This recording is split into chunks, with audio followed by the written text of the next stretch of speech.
Y vamos a tener hoy una participación para mí muy importante porque vamos a hablar de un tema que deberá ser de conocimiento para los abogados que se dedican tanto al litigio como a cuestiones de empresa, como es el despacho, porque cualquier abogado que maneje asuntos contenciosos, pues debe tener claramente el tema de amparo manejado y sobre todo la suspensión, que es de las figuras más importantes en el juicio de amparo.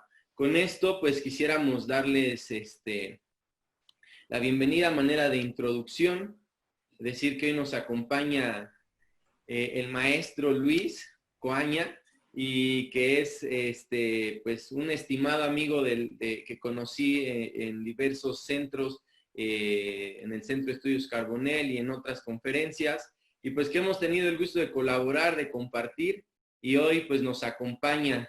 Va a ser una ponencia muy especial, y pues vamos a permitir, si se conectan un minuto más, creo que están entrando más personas, y comenzamos. Bienvenido, Luis. Gracias, Iván, muchas gracias. Bienvenidos a todos, muy buenos días. Y pues vamos a comenzar entonces. Veo que ya somos pues, prácticamente 30, ¿no? Sean todos bienvenidos. Así es. Creo que tuvimos personas que nos contactaron vía redes sociales y que también se inscribieron. Y pues bueno, el tema de hoy es la suspensión en el juicio de amparo. Va a ser un conversatorio porque la idea de estas charlas de Madrugando con Tavares y Tavares es traer un poquito de las experiencias y la práctica que los diversos abogados y ponentes que han estado con nosotros pues han vivido y que nos podrían ayudar en el día a día con nuestros asuntos, con nuestras empresas, en nuestro despacho, sobre todo a nuestros clientes, porque tenemos muchos clientes, Luis, que se registran, que estas charlas comenzaron con ese fin de poder traer a los clientes algún conocimiento práctico de cuestiones que ellos nos iban preguntando a lo largo del día a día. Y este foro se abrió así. Empezamos, te platicaba hace un rato, compartiendo entre los abogados del despacho, después se hizo más grande, y ahora, bueno, tenemos estas sesiones donde hemos invitado a algunos ponentes. Y pues si me permites, arrancamos. Me gustaría leer un poco de tu síntesis curricular. ¿Cómo ves, Luis? ¿Me lo permites? Gracias, Iván. Sí, adelante, adelante. Pues bueno, el maestro Luis es licenciado en Derecho por la Universidad Marista de Mérida y maestro en Derecho Penal y Amparo por la Universidad Modelo de Mérida, Yucatán, obteniendo el mejor promedio en la generación 2009-2011. En el plano laboral, ha fungido como oficial administrativo en diversos órganos del Poder Judicial de la Federación, así como asistente e investigador titular en el Instituto de Investigaciones Legislativas del Congreso del Estado de Yucatán.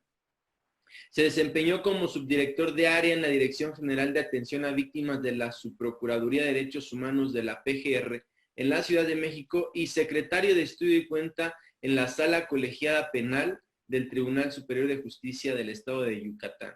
Actualmente, pues es socio y director del despacho Coaña Aguirre Abogados en Mérida, el cual tengo el gusto de conocer en esas veces que he ido a Mérida, y pues es un honor para nosotros tenerlo. En cuanto al ámbito académico, ha sido profesor de la licenciatura de la asignatura Derecho de Amparo y Derecho Penal, entre otras, en la Facultad de Derecho de la UADY, ¿sí? Y actualmente, pues, es profesor del Instituto Nacional de Ciencias Penales en el INACIP y del Centro de Estudios Jurídicos Carbonell en la Ciudad de México. Y pues bueno, lo he conocido en esta etapa de profesor, de impartir, de dar asignaturas, y me parece un excelente ponente. Hay muchas más al referencia, pero me gustaría tocar el punto de que ha escrito libros también. Hoy quien nos acompaña es autor de libros como por ejemplo Curso Básico de Amparo, Manual del Juicio de Amparo, La Responsabilidad Penal de Empresas y México, Garantismo, Derecho Penal del Enemigo, coordinando con diversos autores. Y pues bueno, tenemos hoy en el panel a una persona que es experta en el tema y que nos congratula que esté presente con nosotros. Pues bienvenidos a todos y adelante, Luis, es tuyo el foro. Gracias, Iván.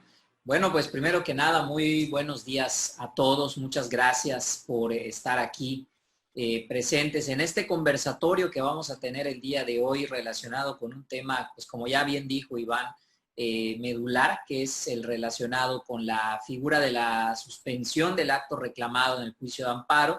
Sin lugar a dudas, creo que la suspensión, pues todos lo conocemos como la medida cautelar por excelencia que está contemplada en el juicio de derechos fundamentales en México. Entonces, para mí es un gusto. Muchísimas gracias por la invitación, Iván. Muchísimas gracias por poder estar aquí en estos conversatorios, que es una estupenda idea. Platicábamos antes del inicio, pues digamos ya al aire del evento, pues que este es una serie de eventos que pues nacieron básicamente para los colaboradores de Tavares y Tavares Firma Legal, y paulatinamente pues fueron creciendo, ¿no? Hasta tener el día de hoy, pues bueno, ya vimos, tenemos aquí casi ya 35 participantes que están conectados, entonces pues para mí es un honor poder estar con ustedes, Iván. Muchísimas gracias por la invitación.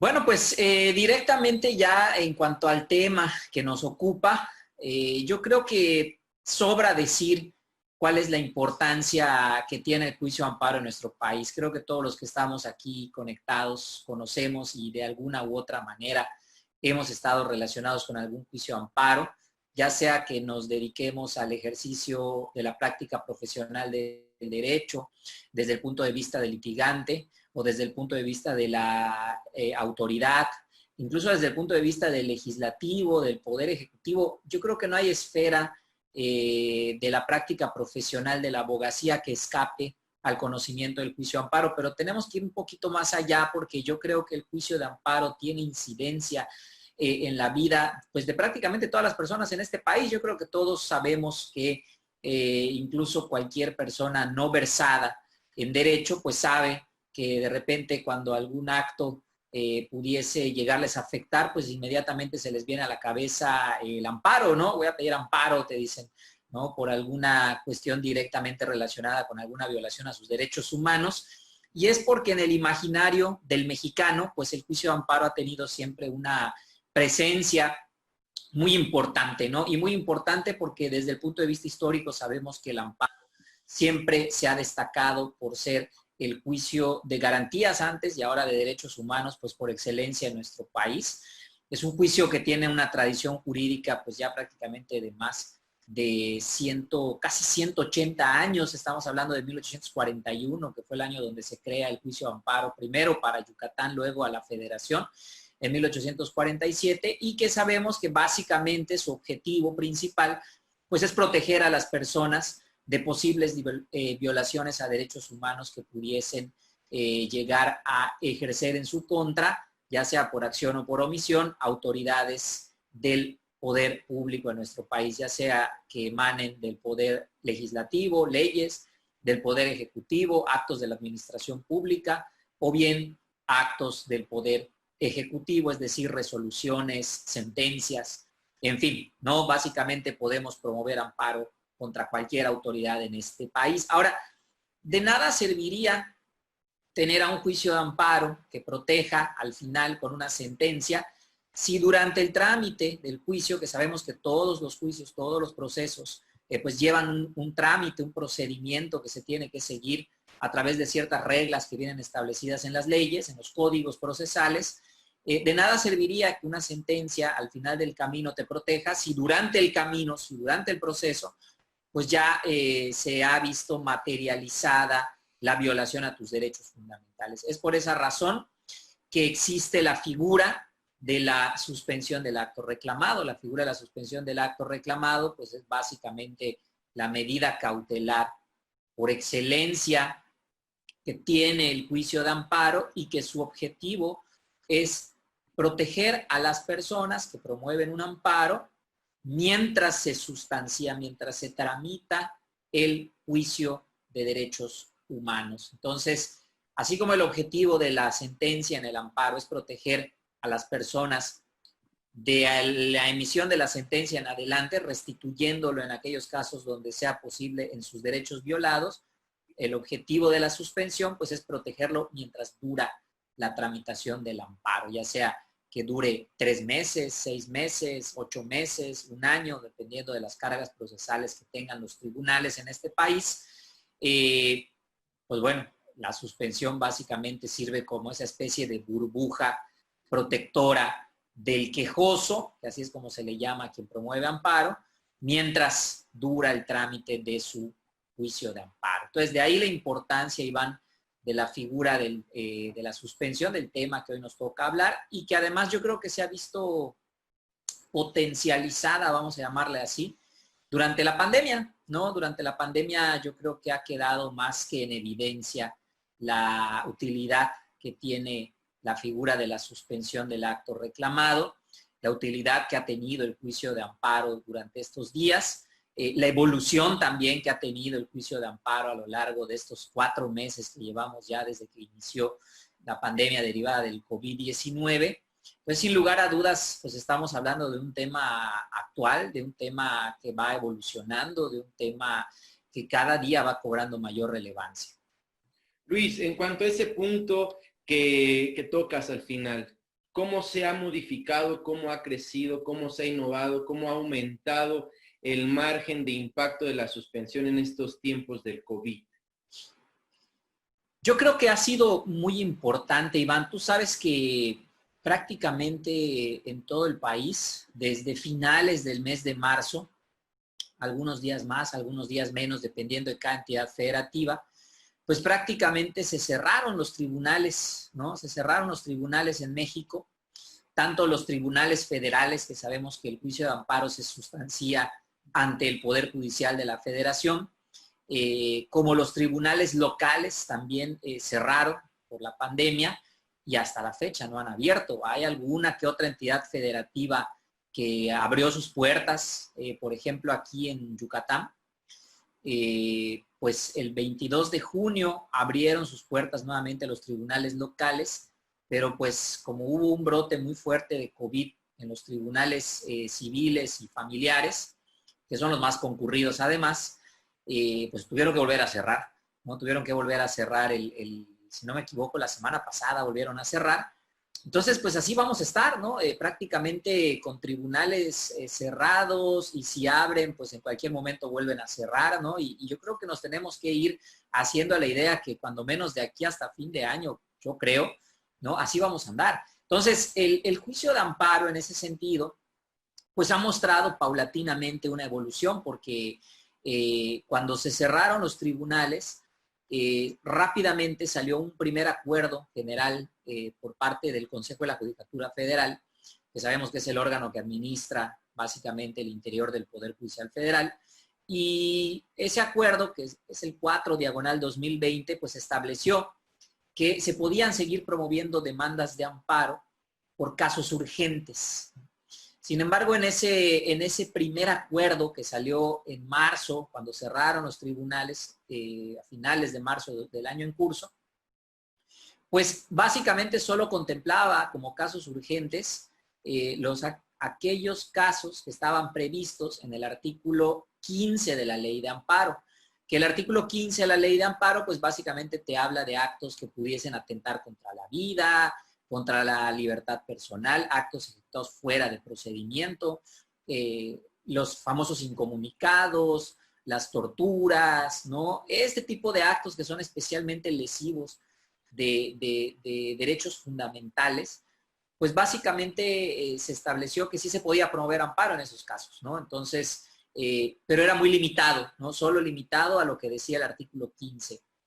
Posteriormente, pues el Poder Judicial de la Federación se dio cuenta que había casos que estaban fuera de la regla establecida en el artículo 15 de la Ley de Amparo, y que aún así ameritaban una tramitación, ameritaban una atención por parte del Poder Judicial, porque hemos dicho ya que pues el juicio de amparo, su objetivo es proteger derechos humanos. Entonces hay derechos humanos que no pueden esperar, y sobre todo el tema de la suspensión pues era fundamental en varios juicios de amparo, ¿no? Entonces, es allá donde el Poder Judicial empieza a mostrar una evolución, empieza a sacar una serie de acuerdos generales a partir del Acuerdo General 6/2020.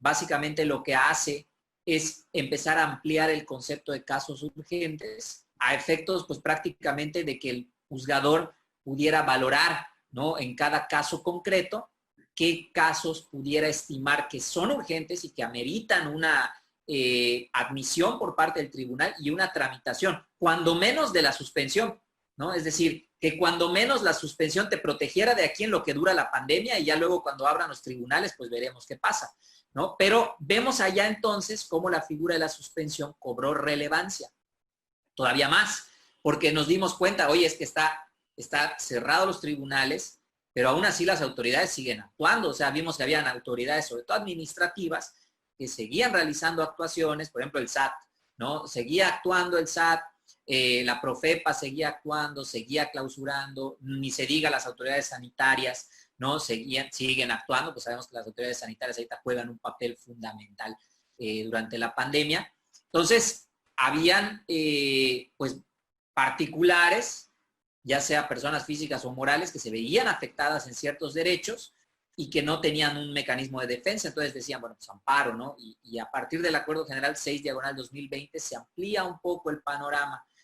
Paulatinamente todo eso evolucionó. Sabemos que ahora ya el Poder Judicial de la Federación pues ha sacado varios acuerdos. A mí me parece que durante la pandemia han habido 2 acuerdos del Consejo que son emblemáticos. Uno es el 8/2020 y el otro es el 12/2020.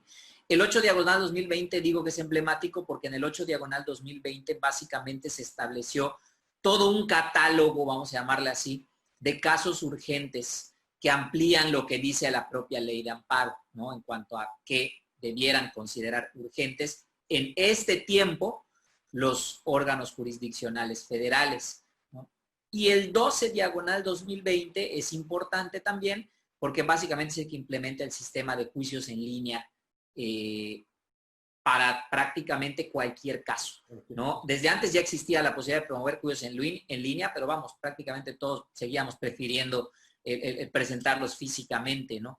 Ya a partir del 12/2020 se da la posibilidad de que se puedan promover amparos en línea, incluso si no tenías la famosa firma del Poder Judicial de la Federación, pues te dicen pues con la del SAT, ¿no? Puedes firmar tus demandas de amparo, que sabemos que la del SAT pues, prácticamente todos la tenemos o debemos de tenerla.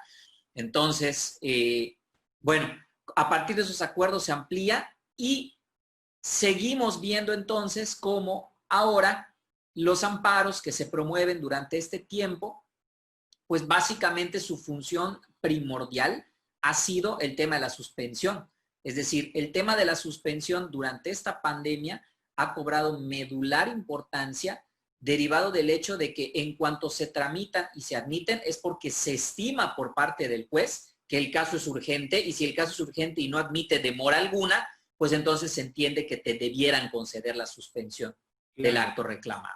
Muy bien, Luis. En cuanto a ese tema, a mí me gustaría comentarte que por mi parte yo vi un fenómeno en estos acuerdos que fue emitiendo el Consejo de la Judicatura Federal en el que amplió el espectro de casos urgentes. Y esto viene a colación porque en los últimos casos o hipótesis que contempla para otorgar la atención urgente y en su caso la suspensión del acto reclamado, establece que se ponderará la violación de derechos humanos y el peligro que existe en que no se atienda a la brevedad del asunto. Nosotros tuvimos la experiencia en un asunto que más adelante comentaré de este tipo de casos donde se pondera los derechos humanos y donde se tiene que valorar el peligro en la demora, 2 figuras que ahorita también me gustaría que tocáramos, Luis. Y bueno, yo quisiera ahorita inclinar la balanza hacia ese punto novedoso que es la suspensión. La mayoría de nuestros clientes se dedican al ramo empresarial y comentábamos hace un momento, ahorita lo que está en boga es la suspensión de actividades que se consideran no esenciales, con clausura de establecimientos y con cierre de actividades porque no cumplen con la normativa que emitieron las autoridades sanitarias para poder ya laborar o para poder operar. Al respecto, ¿tú qué podrías orientarnos para estos clientes que nos acompañan sobre sus actividades cuando se ven ya vulneradas por una autoridad administrativa que pretende paralizarlas con base a estos lineamientos sanitarios? Bueno, yo creo que aquí básicamente caben algunos comentarios, Iván. Primero que nada, como bien lo has explicado, la suspensión del acto reclamado hoy obedece básicamente a dos requisitos fundamentales, que es, por un lado, la apariencia del buen derecho, que tú debes ostentar como quejoso, ¿no?, en tu demanda de amparo, y por otro lado, el peligro en la demora. Esos dos requisitos son fundamentales para que te puedan otorgar una suspensión. Esto básicamente fue una añadidura que se hizo al juicio de amparo merced a la reforma constitucional del año 2011. ¿No? En el año 2011 se modificó básicamente toda la estructura constitucional del juicio de amparo y a partir de ello pues se empezó a realizar este juicio ponderativo al momento de conceder la suspensión.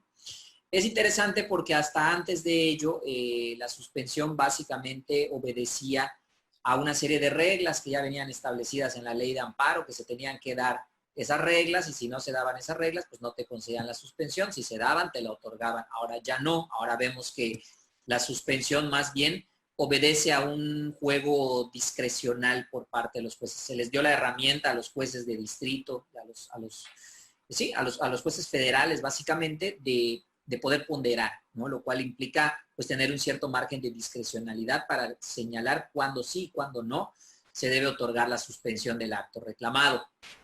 Ahora, yo creo que ahorita eso se aúna o se refuerza, vamos a llamarla así, todavía más con estos tiempos que estamos viviendo de cierre de tribunales y por ende, pues de negación de justicia, hay que decirlo así con todas sus letras, porque pues no se está impartiendo justicia en este país.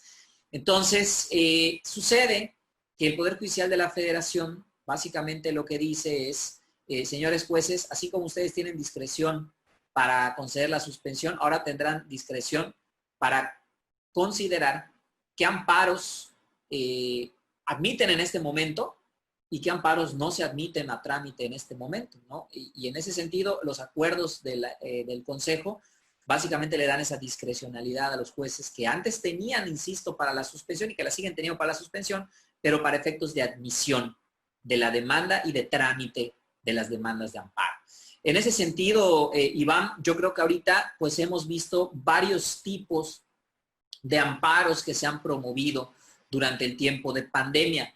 Uno de ellos, por ejemplo, como bien lo señalas, es el hecho de que las autoridades administrativas, esas no pararon labores, ¿no? O sea, los tribunales están parados, pero las autoridades administrativas siguen trabajando. O sea, el Ministerio Público, por ejemplo, para quien vea temas penales, ahí está.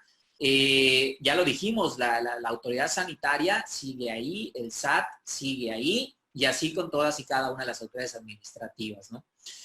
¿Eso qué quiere decir? Eso quiere decir que se siguen ocasionando actos administrativos, como podrían ser las clausuras, que generan molestias, que generan perjuicios o que pudiesen llegar a generar un perjuicio y que pues no hay mucho para dónde hacerse porque no tienes realmente al amparo en, digamos, toda su potencia ahorita para poderte defender. Entonces, básicamente ahí mi recomendación, ¿cuál sería? Por ejemplo, si se enfrenta a una clausura, inmediatamente hay que promover amparo. Evidentemente en las demandas de amparo, por ejemplo, en el caso de nosotros, ¿qué hacemos?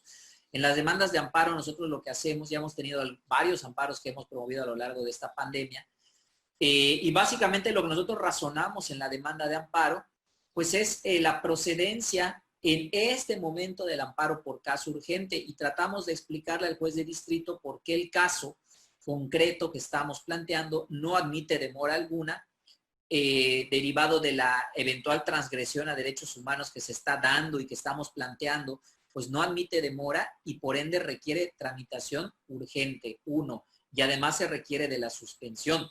Ahora, recuerda también que la suspensión al día de hoy ya tiene dos modalidades. Ya no solamente es la mera suspensión como la conocemos de mantener paralizadas las cosas, ¿no? Que era como se definía tradicionalmente a la suspensión como la paralización del acto, sino que hoy también ya la suspensión tiene efectos restitutorios provisionales, de modo tal que, por ejemplo, si tú te han clausurado tu negocio, pues a través de un amparo y la solicitud de la figura de la suspensión del acto reclamado, pues a ti te pueden restituir provisionalmente el negocio, es decir, permitirte que continúe funcionando tu negocio, ¿no? A través de la concesión de la suspensión. Y eso no tienes que esperar hasta la sentencia, ¿no?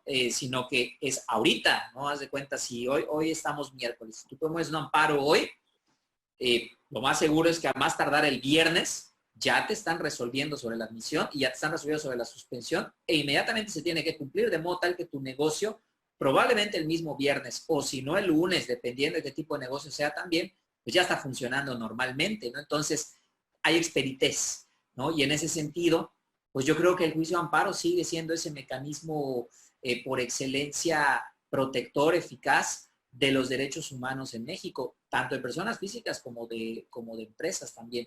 Y sobre todo, que también recordemos que ahorita, en estos precisos en estos momentos, pues el tema de actividades esenciales y no esenciales es un tema también que hay que ir viendo, ¿no? O sea, soy actividad esencial, no soy actividad esencial.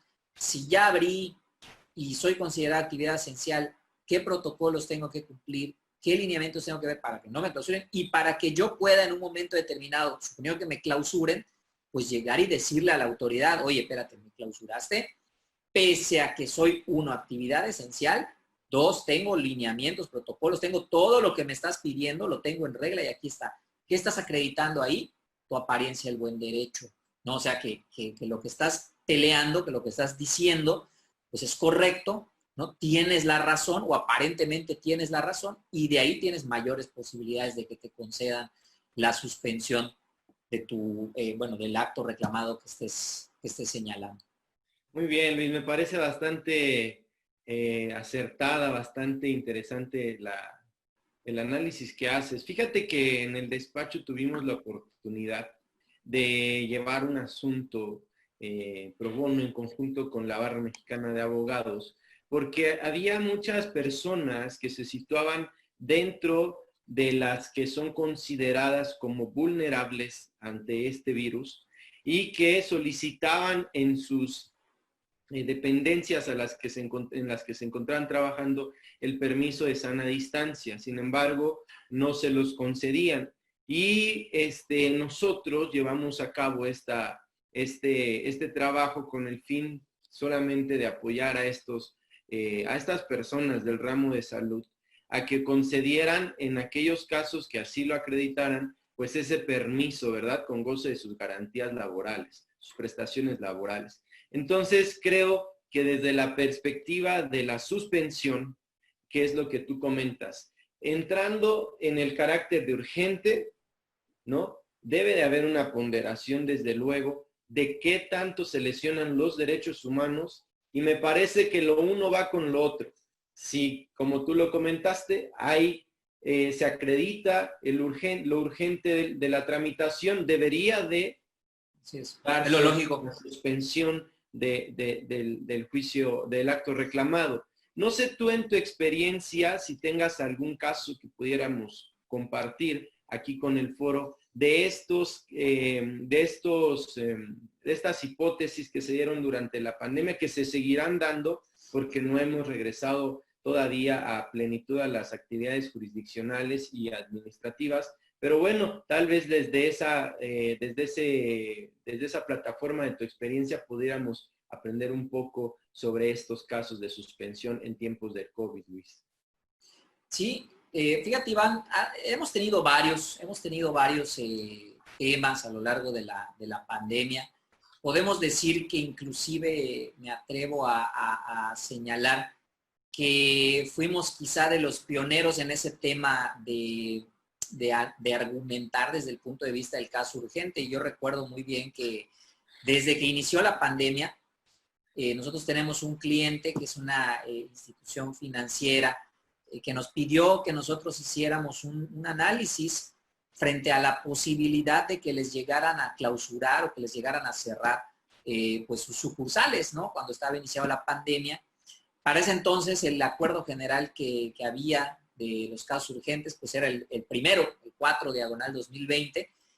Pero aún así, nosotros, yo recuerdo muy bien, elaboramos una nota para el cliente donde le explicábamos que aún así considerábamos que derivado de que era una actividad esencial, lo que realizaban, pues no podían cerrarles, ¿no? Las sucursales bancarias. Señalábamos en esa nota pues que había la posibilidad de poner un amparo y establecer pues la procedencia del mismo y la suspensión del acto reclamado. Señalábamos una serie de argumentos y luego nos dio mucho gusto ver que un poquito de lo que argumentamos en esa nota informativa que le mandamos al cliente, pues luego salió en los acuerdos del Consejo. No estoy diciendo evidentemente ni que el Consejo seguro ni lo leyeron, ni mucho menos. Ese fue para el cliente, pero me dio mucho gusto no ver que, bueno, concordaban con lo que nosotros ya habíamos planteado a unos clientes. Ahora, te platico, hemos tenido, fíjate, varios asuntos. Dos te voy a comentar rápidamente. Uno de una persona física y otro de una persona moral. Nosotros tuvimos un colaborador aquí en la oficina, pues que presentó, cuando habíamos regresado, te platico también que aquí en la oficina, pues básicamente cerramos también, pues, no tiene ningún sentido estar aquí cuando los tribunales están cerrados, salvo ciertas citas, salvo algunos clientes que recibimos aquí o por videollamada, pues de ahí en fuera no hay necesidad de estar aquí, ¿no?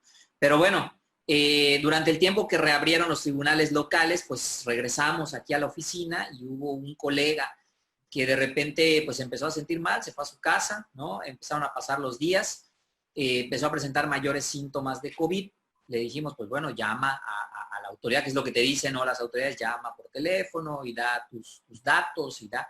Empezó a dar sus datos y muy curioso, ¿no? Porque le dijeron, pues mira, chavo, ¿no? Así como dicen de repente, como menospreciando a la gente, pues mira, chavo, yo te oigo bien, ¿no? No te oigo mal por teléfono, ¿no? Entonces, pues quédate en tu casa, ¿no? Quédate en tu casa y guárdate un rato y oye, pero la prueba, no te oigo mal como para hacerte una prueba, ¿no? Estamos hablando de la Secretaría de Salud local. Bueno, pues lo que dijimos, pues bueno, pues vamos a promover un amparo, ¿no? Para que le hagan su prueba de COVID, ¿no? Y efectivamente se promovió el amparo y se le concedió la suspensión de plano, además, ¿no? Suspensión de plano, que recuerda que la suspensión tiene dos modalidades, ¿no? Está la suspensión a petición de parte y está la que es de plano. La que es de plano es de inmediato, ¿no? Y esa sin exigir garantía alguna. La otra también es de inmediato, pero pues tiene toda una tramitación incidental.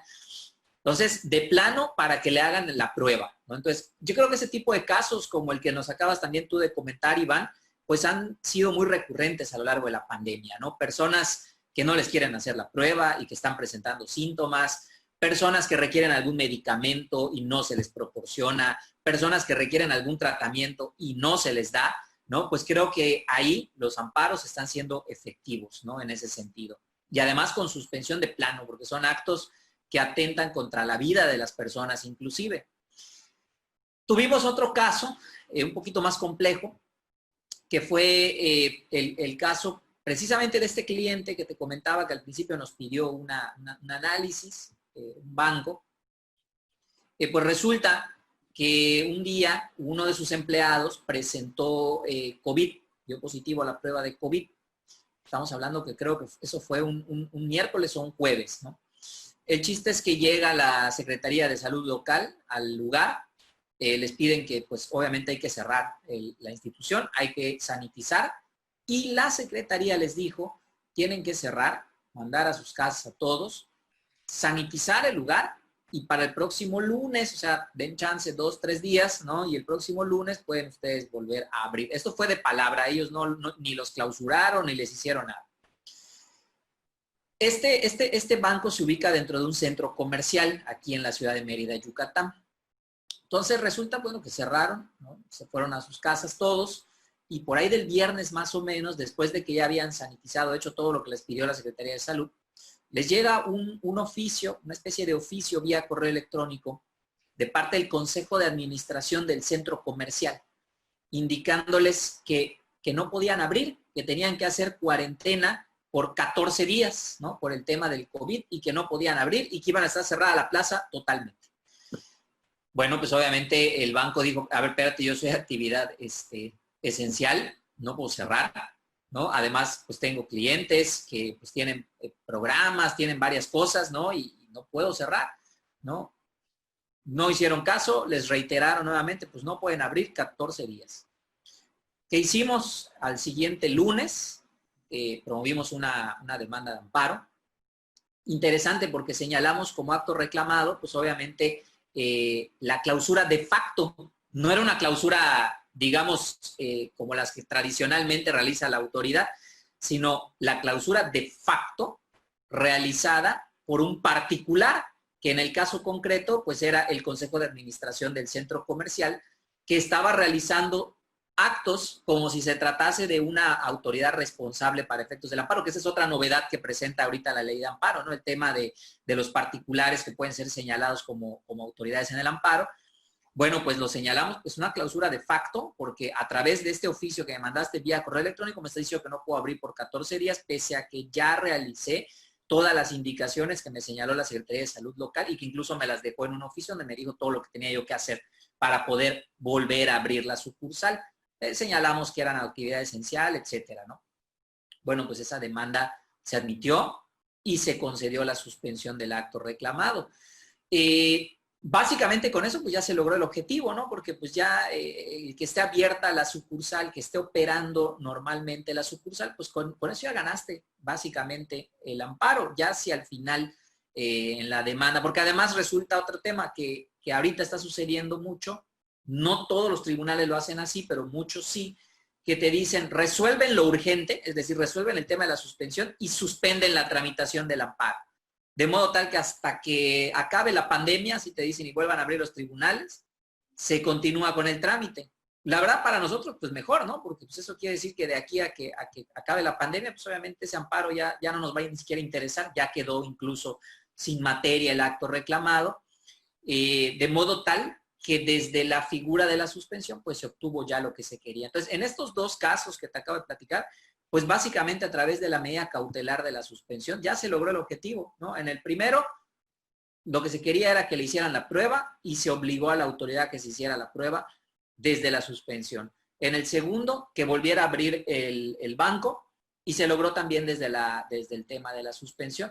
Entonces podemos ver cómo incluso hay amparos, repito, sobre todo en los amparos que se están promoviendo ahorita que se consideran urgentes, prácticamente se ganan desde la suspensión, ¿no? O sea, desde ahí ya vas a saber, ¿no? Claro, hay muchos otros temas que también hemos tenido por ahí en la pandemia, que algunos te dicen no son urgentes, ¿no? O en este momento quizá no es el momento idóneo para continuar con el trámite, pero repito, podríamos señalar que desde que te admiten la demanda de amparo y se considera urgente, lo lógico sería que te consideran la suspensión. Prácticamente con eso ya estarías pues obteniendo un resultado satisfactorio para el cliente.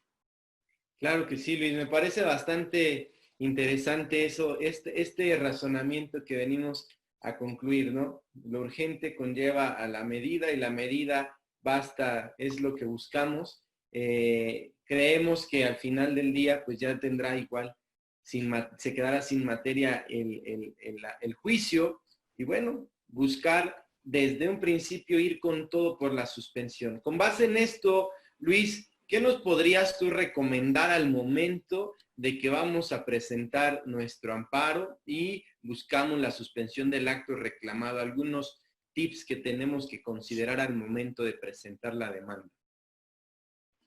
Bueno, pues allá, fíjate que en el caso nuestro nosotros hacemos algo acá en el despacho, que lo veníamos haciendo desde antes, ¿no? O sea, no ahorita lo implementamos, ni mucho menos, lo veníamos haciendo desde antes, pero obviamente pues lo hemos perfeccionado, reforzado en este tiempo, que es el hecho de que desde que promovemos la demanda de amparo, independientemente de señalar, pues ahora sí que los requisitos formales, ¿no? Los que dice la ley de amparo, que uno tiene que cumplir para poder promover una demanda, siempre reforzamos dos puntos en especial. El primero, pues, es el tema de la procedencia en el amparo, que evidentemente ahorita en la pandemia la procedencia tiene que razonarse desde el punto de vista de que se trata de un caso urgente, ¿no? Y por ende requiere de tramitación inmediata, ¿no? En ese sentido, allá nosotros lo que hacemos es básicamente argumentar desde el punto de vista de la afectación al derecho fundamental que estamos reclamando y por qué no puede esperarse de aquí a octubre o de aquí a diciembre o cuando sea que vayan a abrir a que se resuelva el tema, ¿no? Entonces tratamos allá desde ese punto, independientemente de lo que sea que se esté argumentando, tratamos ahí pues de explicarle al juzgador por qué razón debiera en estos momentos de darle trámite a nuestro amparo. Eso lo hacemos en un apartado de procedencia por caso urgente. Y en otro apartado, en el tema de la suspensión, pues en el tema de la suspensión básicamente lo que hacemos es ponderar, hacer esa labor, ese ejercicio ponderativo que es del juzgador al final del día, el juez es el que tendría que ponderar. Pero soy un convencido de que mucho le ayudas al juez federal si desde tu demanda tú le das los elementos, los argumentos del por qué debiera concederte la suspensión del acto reclamado. Siempre cuando uno promueve una demanda de amparo, pues resulta común que se promueve la demanda de amparo y bueno, tú haces una demanda de lujo, ¿no? Tu acto reclamado, con tus autoridades, con tus conceptos de violación muy bien hechos, ¿no? Y luego cuando llegas al apartado de la suspensión, resulta que el apartado de la suspensión es un párrafo ahí nada más que se le pone de formato, que básicamente dice, y le solicitamos que aperture el incidente de suspensión y nos conceda la suspensión provisional y definitiva. Y no le dices ni por qué te la tiene que conceder, ni nada, ¿no? No le das ningún elemento al juez. Cuando, pues ya hemos dicho que desde el año 2011 se volvió la suspensión un ejercicio ponderativo. Y al ser un ejercicio ponderativo, entonces es un ejercicio que es meramente argumentativo por excelencia, ¿no? Entonces, en ese sentido, nosotros lo que hacemos es decirle al juez desde la demanda de amparo, señor juez, nos tiene que conceder la suspensión del acto reclamado, pues toda vez que se advierte claramente de nuestra demanda, de las pruebas que anexamos a la demanda de amparo, pues que nos asiste la apariencia del buen derecho, toda vez que, por ejemplo, en el caso que te platiqué del banco, pues no únicamente dijimos somos actividad esencial y por eso nos tienes que dar la suspensión, sino que ese fue un argumento, pero además también le dijimos, pero mira, además te anexo las pruebas. Uno, aquí está, salió incluso una nota periodística del día que nos clausuraron, que en realidad no fue clausura. Dos, te anexo las pruebas, fotos del momento en el que fueron a sanitizar el lugar. Tres, te anexo también el certificado que nos dio la empresa que acudió a sanitizar el lugar, ¿no? Es decir, ¿qué estamos haciendo allá? Lo que le estamos diciendo al juez es, ya cumplimos con lo que nos pidieron que teníamos que hacer, ya cerramos tantos días, ya sanitizamos el lugar, ya se limpió, ya se hizo todo lo que nos pidió la autoridad y aún así no nos quieren dejar abrir. Entonces, ¿qué estoy haciendo ahí? Te estoy acreditando la apariencia del buen derecho, ¿no? Y lo estoy diciendo desde el punto de vista no solo del argumento, sino de lo que te estoy acreditando desde mi demanda. Entonces, básicamente lo que ahora se conoce en materia de amparo como el interés suspensional, ¿no? Así como existe el interés jurídico, el interés legítimo para efectos del juicio, para efectos de la suspensión se maneja ahora un concepto interesante que se ha ido desarrollando, que es el interés suspensional. Entonces, estoy acreditando aquí que tengo este interés suspensional que acredita mi apariencia del buen derecho y además hay un peligro en la demora porque no puedo esperar de aquí a octubre para que vuelva a abrir el banco o de aquí a los 15 días que dice el Consejo de Administración para que abra el banco, porque además pues resulta que el banco no solo es actividad esencial, sino que pues también, y bueno, aquí voy a revelar un dato que es que pues también da programas de gobierno, es decir, tiene varios temas allá ese banco en específico que hace que no pueda cerrarlo, ¿no? En estos momentos. Entonces, bueno, necesitamos que abra la sucursal, necesitamos que nos otorgues la suspensión. ¿Qué es lo que hicimos? Lo que hicimos es argumentar desde el punto de vista de la apariencia del buen derecho y desde el punto de vista del peligro en la demora, que creo que eso pues es muy importante poderlo hacer desde la demanda, repito, porque no es lo mismo que el juez de distrito lea tu demanda y diga, bueno, pues aquí me pide la suspensión, pero pues yo creo que no procede, ¿no? Oye, y lo checa ahí con su secretario, el secretario, pues por ahorrarse la chamba a veces, no, pues no procede, señoría, no, pues no procede y punto, ¿no? Y ya está, y te sacan el formatazo, como le decimos los abogados, y listo, ¿no? Te niegan la suspensión. A que le des, aquí te estoy poniendo los argumentos, ¿eh? De por qué me tienes que dar la suspensión, te estoy poniendo las pruebas, aquí está. ¿No? Entonces, ya si me la vas a negar, pues te va a dar más trabajo porque me tienes que argumentar por qué no, ¿no? Entonces, de esa manera, dándole los elementos y las herramientas al juez, pues yo creo que tienes un poquito de mayores posibilidades. Repito, no es obligatorio, o sea, ya queda a opción. Sí implica más trabajo, obviamente, en una demanda de amparo, pero me parece que eso te da una mejor posibilidad de que te otorguen la suspensión. No quiere decir que te la van a dar, pero yo creo que sí te puede dar mayores elementos.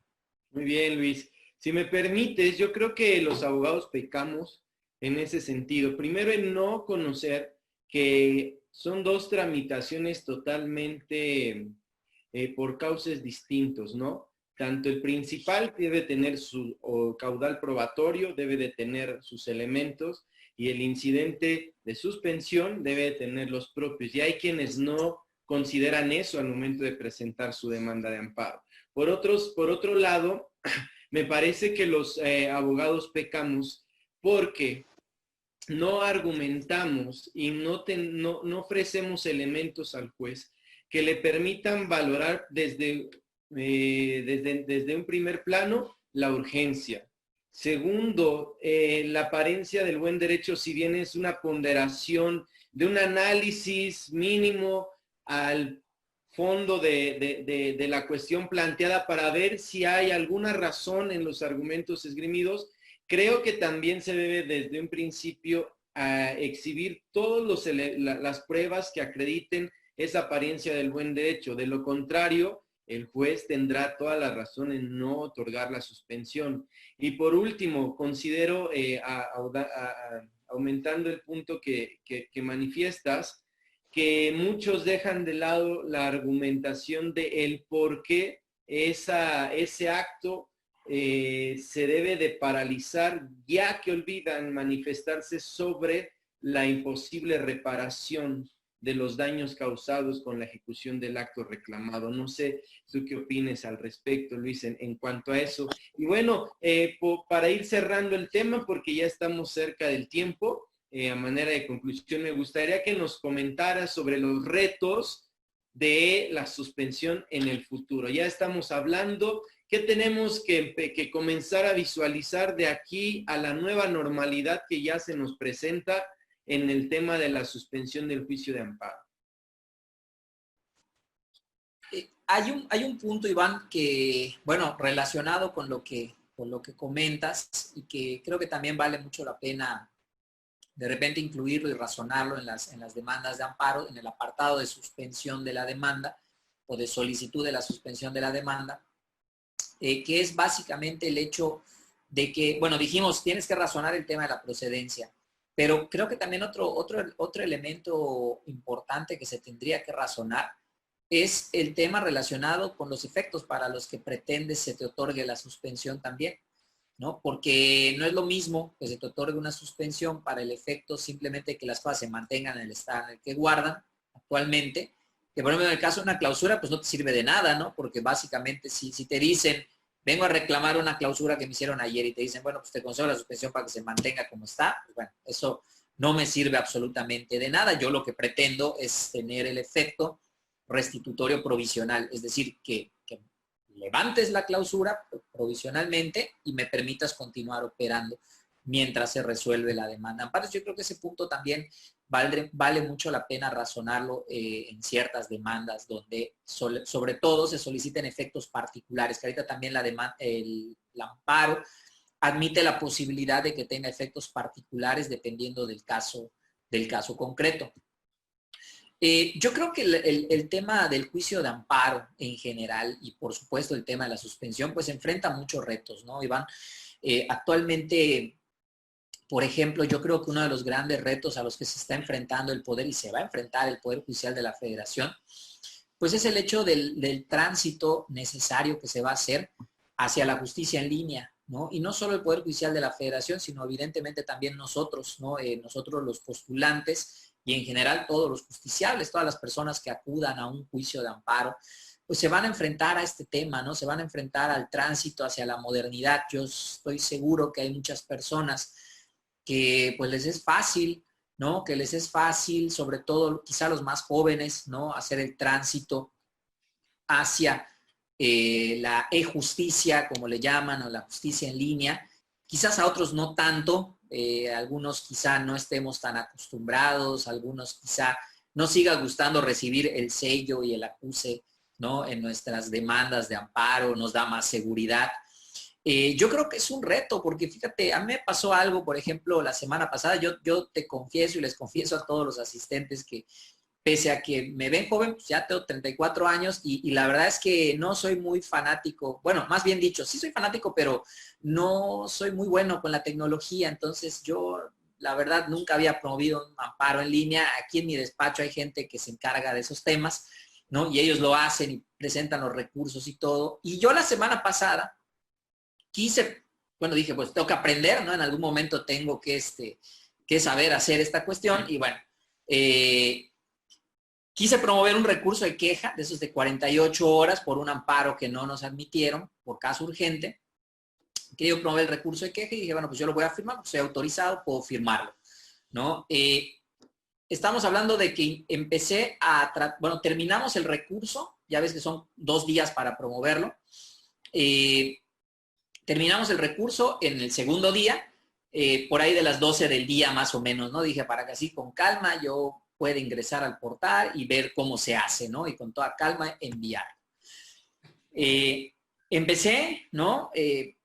Puse todo, no pude, llamé a uno de mis abogados, que es el que se encarga del tema, me dijo, no, le tiene que ponerle aquí, aquí y aquí, lo volví a hacer, tampoco se pudo, ¿no? Le dije, oye, pues qué onda, no se supone que tú lo sabes hacer, pues sí, pero pues algo está pasando. Bueno, el chiste es que estuvimos hasta las 2 de la tarde, no se pudo, le dije, pues vamos a una cosa, cámbiale el nombre y hazlo tú, ¿no? Y me avisas cuando ya quede listo, ¿no? Esa fue mi primera incursión con la promoción ya directa en el portal. Resulta que pues él llegó a su casa, porque ahí tenía su firma digital, llega a su casa, vi que tardó, no me avisaba, le dije, ¿qué pasó? Pues no se puede, o sea, por alguna razón no lo podemos probar. Bueno, el chiste es que dieron las 7 de la noche, o sea, es que el término vence a las 11:59 p.m. y no se pudo. Yo no sé si por fallas del portal o por qué razón, el chiste es que no se pudo, pues ya lo que dije, no, pues ya. O sea, vine al despacho, imprimí los tantos, fuimos a presentar físicamente, finalmente nos lo tienen que recibir, ¿no? Físicamente la queja. ¿A qué voy con esto?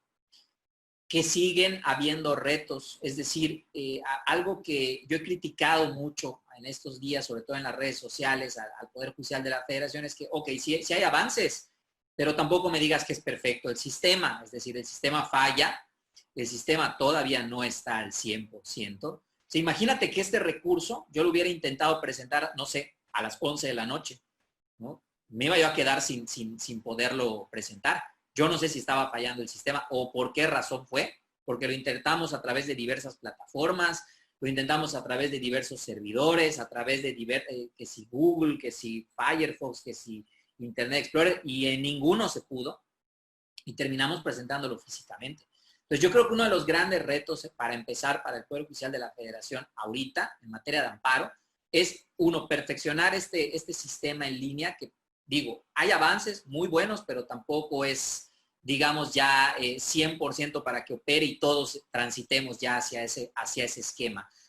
Dos, yo creo que también que el Poder Judicial de la Federación, así como un servidor, pues trato de adecuarme a la circunstancia, hay muchos colegas que simple y llanamente pues no han hecho ese tránsito o no han podido hacer ese tránsito y que están esperando a que abran los tribunales y los tribunales, por lo que estoy viendo, no van a abrir pronto, ¿no? Entonces, allá hay otro gran reto para el Poder Judicial de la Federación. Hay muchísimos asuntos que están a las puertas, o más bien dicho, a la espera de que abran los tribunales y eso evidentemente les va a generar una carga de trabajo muy importante cuando vuelvan a abrir, independientemente que han desahogado algunos asuntos durante este tiempo.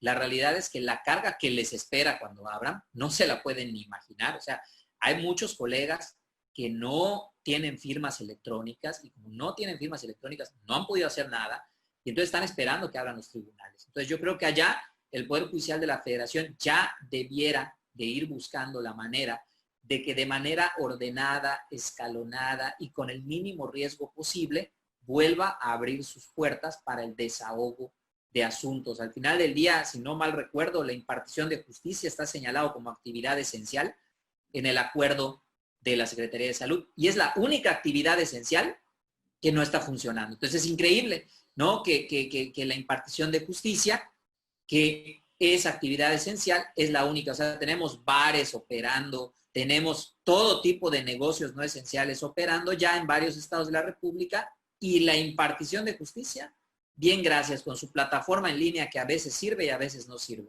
Entonces, realmente me parece ahí que hay un reto muy, muy importante para el Poder Judicial de la Federación y creo que no se han dado cuenta de la magnitud de lo que se les viene encima, ¿no? Cuando vuelvan a abrir. Otro punto muy importante, y ese ya va para nosotros, ¿no? Independientemente del tránsito que tenemos que hacer y que tenemos que adaptarnos, aunque no nos guste o la digitalización y seamos enemigos y nos siga causando temor, esto que me pasó a mí, por ejemplo, la semana pasada, de que no se puede y no se puede y no sabes qué pasa, ¿no? Porque no eres perito en sistemas, ni mucho menos.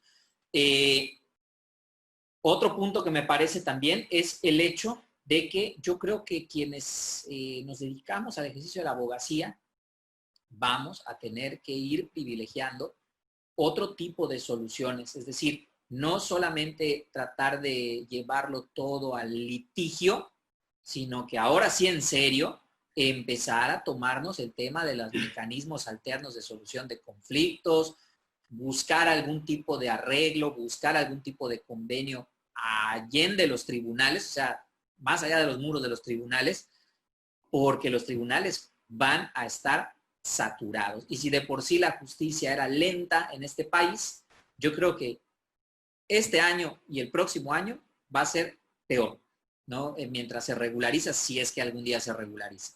Entonces, yo creo que en ese sentido el reto también para nosotros será buscar esos mecanismos. Y al juicio de amparo me parece también que allá va a quedar un reto muy especial, que es, estamos hablando de que el tema de los casos urgentes se está manejando a nivel acuerdos generales.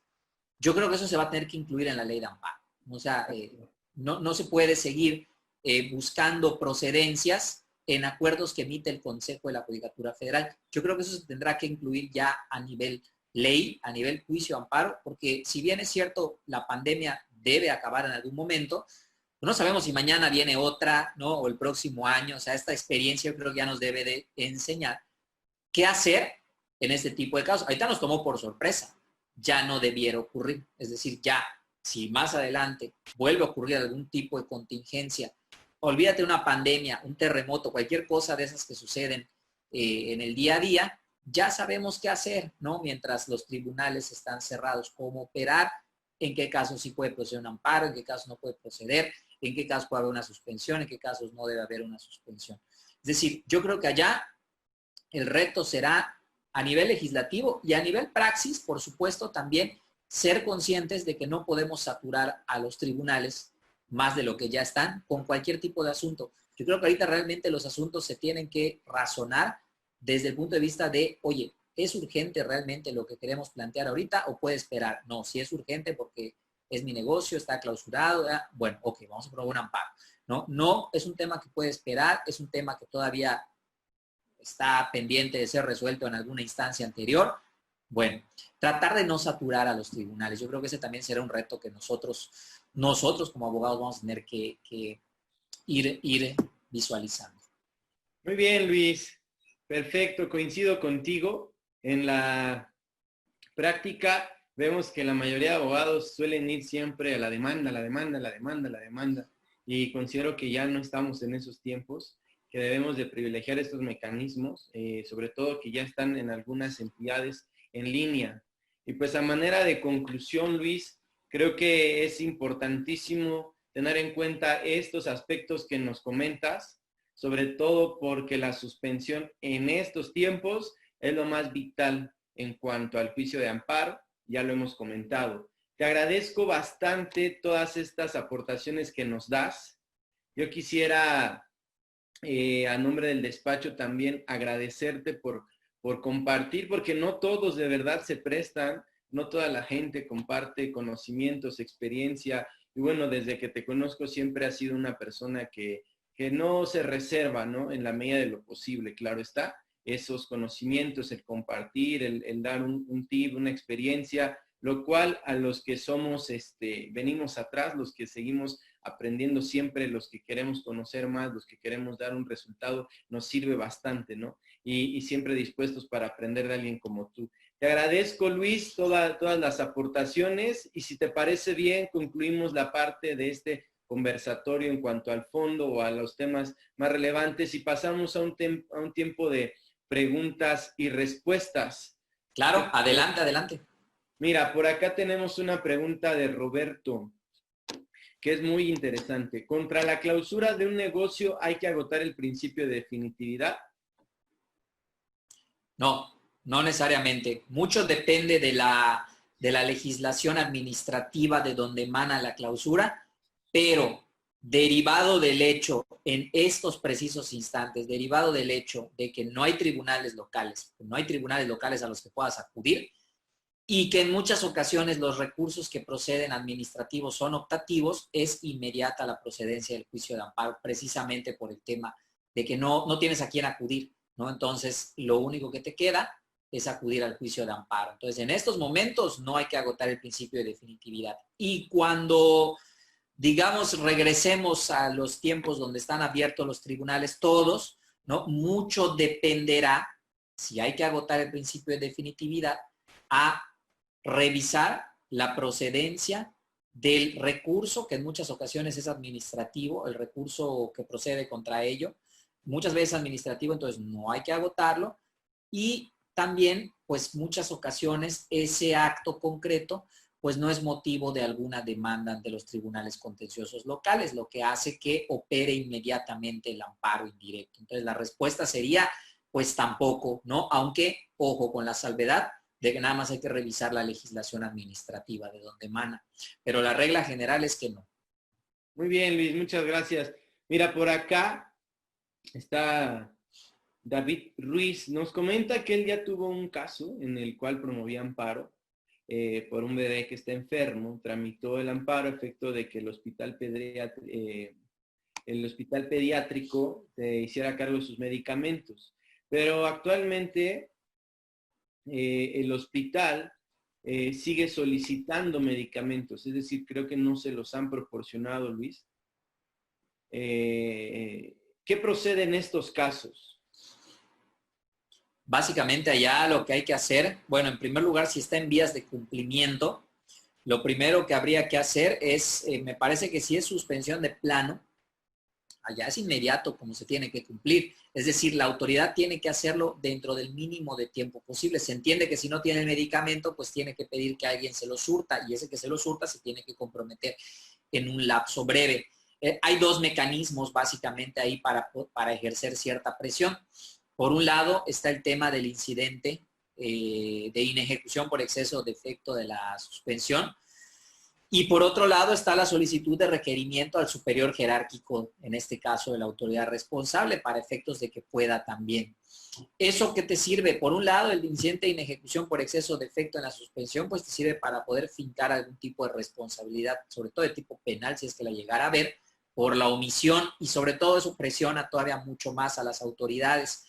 Y por otro lado, el requerimiento del superior jerárquico, pues es básicamente para obligarlo a que cumpla ya y a la brevedad posible, ¿no? Pero yo sí ampliamente sugeriría que a la brevedad se promueva el incidente de inejecución por exceso o defecto, porque allá es cuando la autoridad pues ya se empieza a dar cuenta que el tema toma pues matices penales que pueden traer incluso su destitución.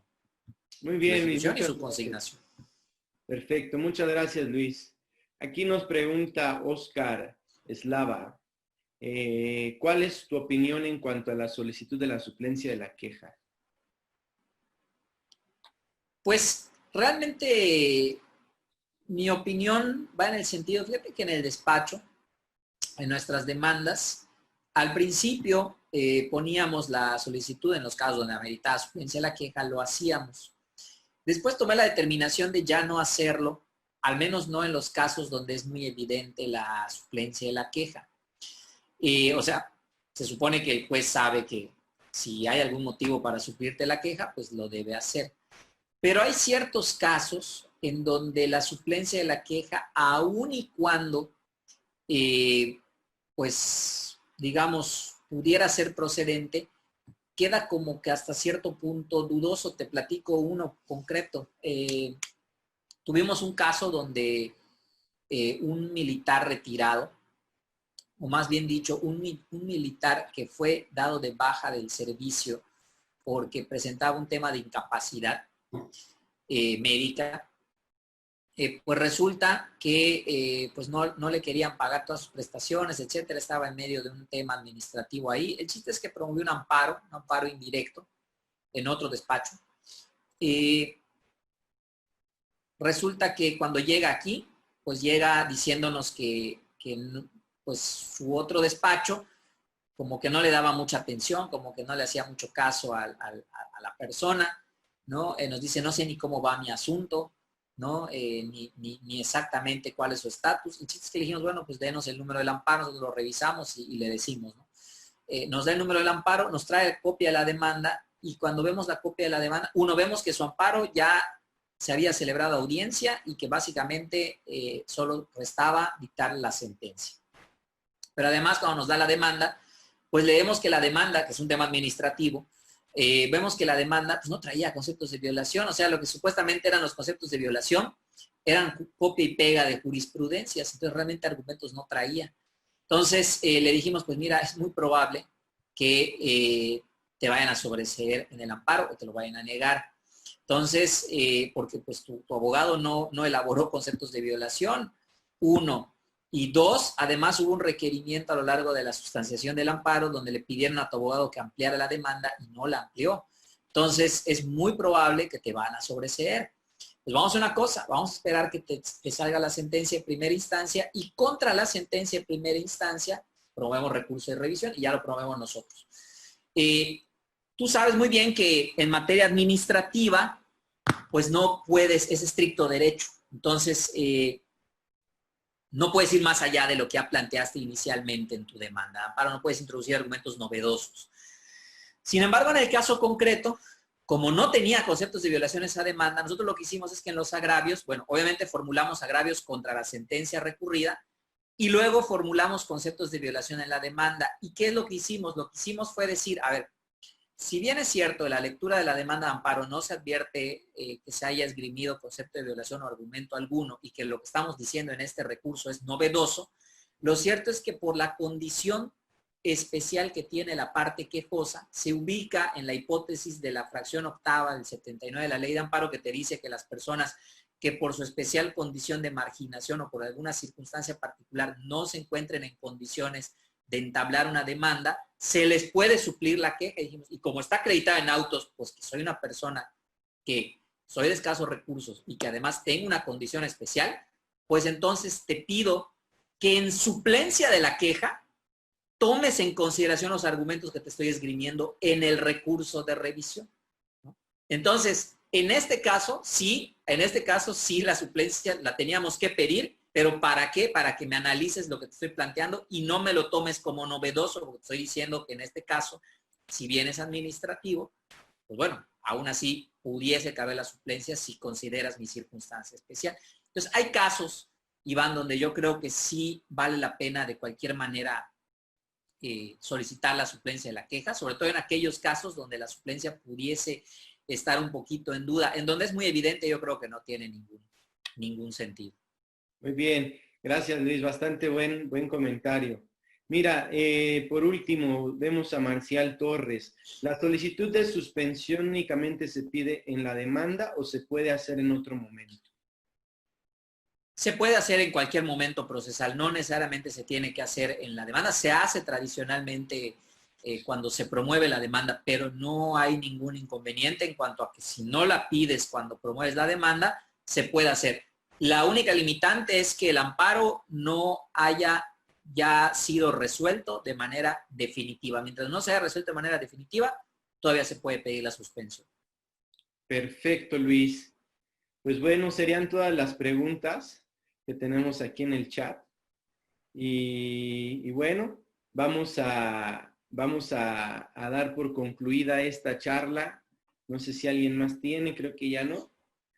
Me parece bastante bueno todo lo que hemos comentado, Luis. Te agradezco de verdad cada uno de los puntos que nos diste y sobre todo también a los que nos acompañan, les agradecemos que nos hayan permitido su tiempo para exponer estos temas más a manera de un conversatorio, más a manera de transmitirles un poco la experiencia que tiene Luis, que tiene su servidor, que es muy mínima, claro. Pero bueno, gracias a todos por acompañarnos. Luis, gracias por estar con nosotros. Te reiteramos a nombre de Eric Tavares, el titular del despacho. Aquí está con nosotros Benjamín Ponce, el otro socio del despacho. Te agradecemos la oportunidad de tu tiempo. Y pues bueno, gracias a todos. Seguimos en estas charlas. No se lo pierda la próxima semana con Tavares y Tavares, madrugando con Tavares y Tavares. Gracias a todos y muy buen día. Gracias. Gracias a ti, Iván, gracias, Eric, gracias, Benjamín, muchísimas gracias por la invitación para estar aquí con ustedes. Muchísimas gracias a todos quienes nos acompañan el día de hoy. Por ahí veo a varios amigos, no quiero dejar pasar a ninguno, así que pues, bueno, si los menciono uno por uno no vamos a acabar, pero muchísimas gracias, ¿no? por haber estado aquí el día de hoy y por la invitación. Bueno, gracias a todos, hasta pronto.